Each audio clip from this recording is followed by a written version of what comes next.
Hi everyone. Every day we see animals, birds and other living creatures. You can see a neighbor's dog or your own cat or a dove on a windowsill up close, but not the tiny organisms that we share the planet with.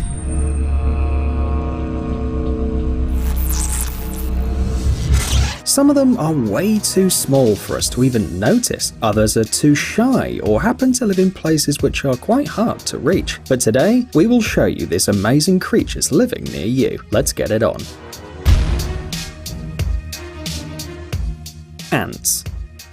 We hardly ever look at tiny creatures like ants. Biologists and curious children are usually the ones who are interested in everything that crawls, flies, and swims. Meanwhile, if you set up the optics and persuade the ant to stay still, you can see that it's not particularly attractive.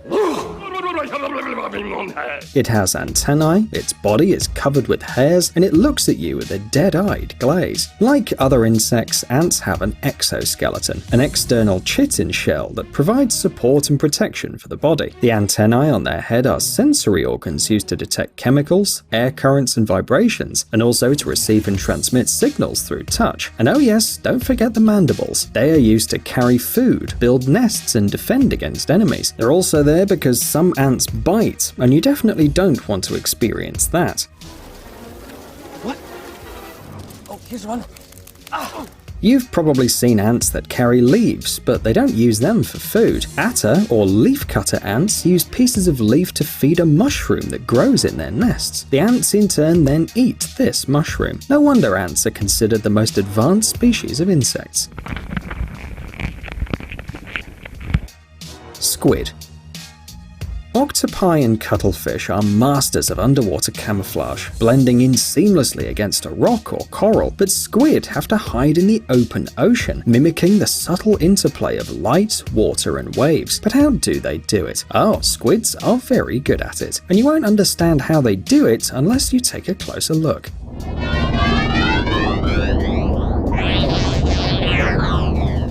To control the color of their skin, cephalopods use tiny organs in their skin called chromatophores. Each tiny chromatophore is basically a sac filled with pigment. When needed, the muscles press the sac, spreading it wide and exposing the colored pigment to any light reaching the skin. When the muscles relax, the colored areas shrink back into tiny spots. This way, squids make light bounce off their skin and blend in with the water, as if they're flickering almost. They are literally hiding in plain sight. By the way, some species use this method not only for disguise, but also for communication with each other, but that's a story for another time. Mosquitoes. There is absolutely nothing good about mosquito bites.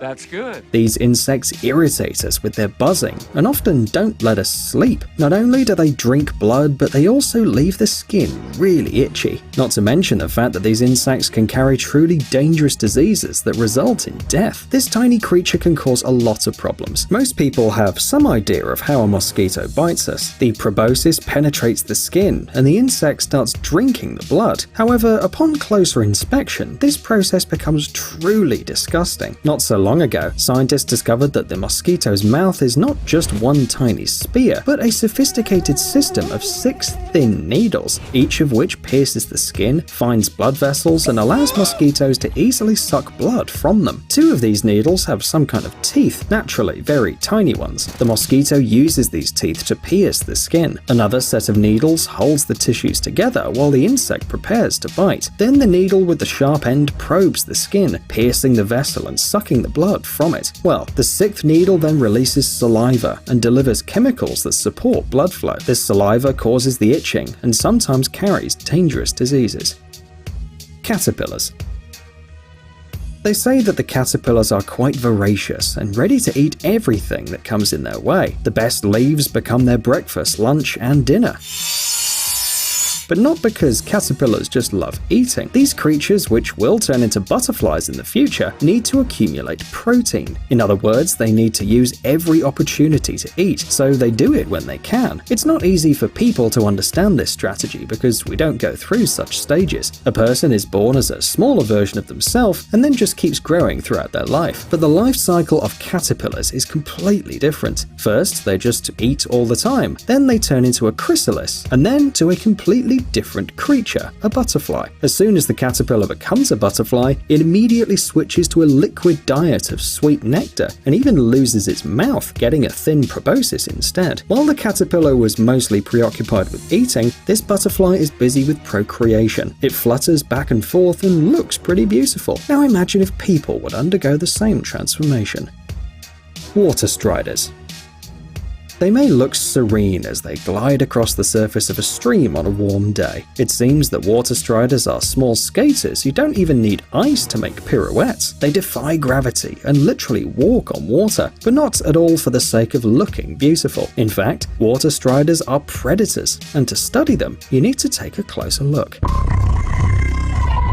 The body and feet of water striders are covered with hard waterproof hairs to enable the water striders to glide across the water's surface. The water striders spread their weight out with their long legs. The shorter front legs are used to capture prey and to change speed while gliding. Water striders make turns by moving their legs in different directions. They can even jump to overcome obstacles and then land back on the surface of the water and continue to move. The diet of water striders mainly includes small invertebrates that have fallen into the water. During warm seasons, these unusual water skaters walk on the water searching for prey, and when the weather gets cold, they get out to land where they find shelter under the bark of old stumps or in some moss. Blackback crabs. Crabs are not the kind of creatures that can usually be seen up close. Firstly, they're easily scared and tend to hide at the first sight of danger. And secondly, when they don't hide, they usually just try to attack you. The most important thing is not to let them grab a knife. Well, you know what could happen. Meanwhile, black crabs are pretty cute creatures. They have a large black spot that covers a large part of their shell, and although the shape of the spot may vary depending on the physiology of the species, its location remains unchanged. The legs, claws, and outer parts of the shell are reddish, orange, or whitish, and the carapace's width can reach 11 centimeters. Blackback crabs live in the Atlantic coast and inhabit the islands of the Caribbean. That's why they're often called Caribbean crabs. The mantis shrimp. This amazing creature, whose length can reach 20 centimeters, has 5 pairs of limbs and a brightly colored shell. Don't forget about the 2 large faceted eyes as well. These eyes have 16 types of photoreceptors. For comparison, a person has only 3, but their colorful shells contain an impressive set of superpowers. Mantis shrimps prey on small fish, shrimp, cuttlefish, and polychaete worms, and do so at the speed of a bullet. And this is not an exaggeration. With their spring-loaded, weaponized legs, these predators can crack a snail shell or harpoon a passing fish in a single punch. Scientists even managed to calculate the approximate speed of the punch. It's 80 kilometers per hour. Don't forget, this is a shrimp we're talking about. Moreover, these blows produce a wave of heat as well, so even if the claws don't hit the target, the victim still has no chance of escape. By the way, even though the mantis shrimp can easily penetrate the walls of the aquarium, these creatures are often kept in captivity, and usually they don't try to escape. Jumping spiders. Even people who hate spiders think jumping spiders are quite cute, because they are tiny and really charming in their own way. 8 lovely eyes, small legs covered with hairs. Jumping spiders look like they were drawn by a cartoonist.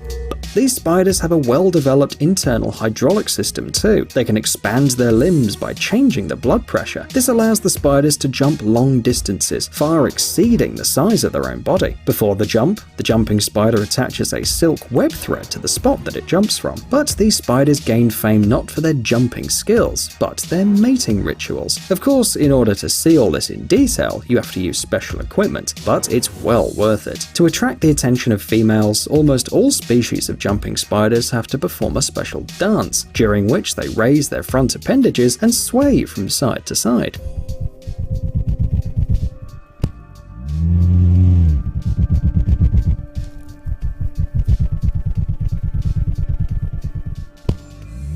If the female likes what she sees, she may allow him to mate, but things can also go terribly wrong for these 8-legged suitors. She might decide to attack him or even eat him for lunch. Cannibalism occurs in about 7% of all matings.